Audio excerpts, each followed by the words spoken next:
Awal mula terjadinya Perang Besar Bharatayuddha.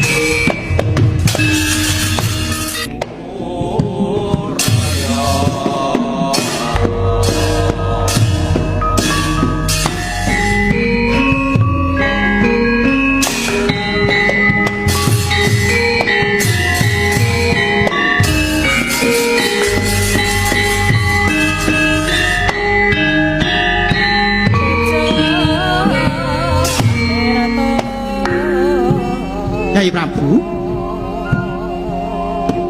Nonamit pasang aliman tabik Nyai Prabu. Nggih, nggih. Kepareng babar dawuh marang wigato sing setya, Para Prabu. Inggih, inggih Nyai. Kawula ingkang nyarirani dutaning bedamen para Pandhawa sakula wangsa. Nedya nyuwun wangsulipun ngendo prasta sakukubanipun miwah sepaling negaring Astina kados ingkang sampun kacetha ing perjanjian Duk Rumuhun. Nggih. Nggih, Para Prabu. Lajeng sampun marambah maraping tuta ingkang prapa. Nanging kula tetep badhe nyuwun lelimbangan. Pawan Sengkuni. Kadiwaran aturira, Pawan. Sinuwun. Aduh. Jimat pangayumaning wangsa Kurawa. Ambeking Nalindra gung kedah guguh baguh pangideping sedya sinuwun. Sampun ngantos kerut larut ing swasana. Pun paman niki nggih.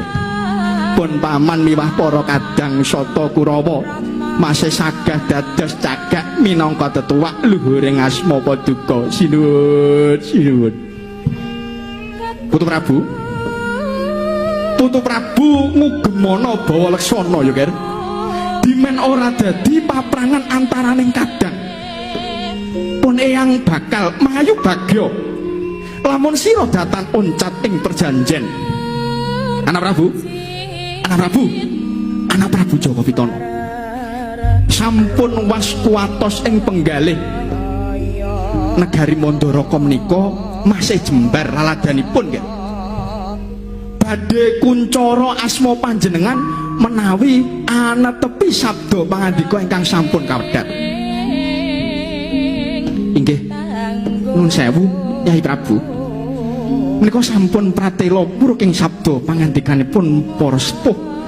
Mila saking menika sumangga kula aturi tapak asma mungging nawala perjanjian ingkang sampun sinerat Nyai Prabu.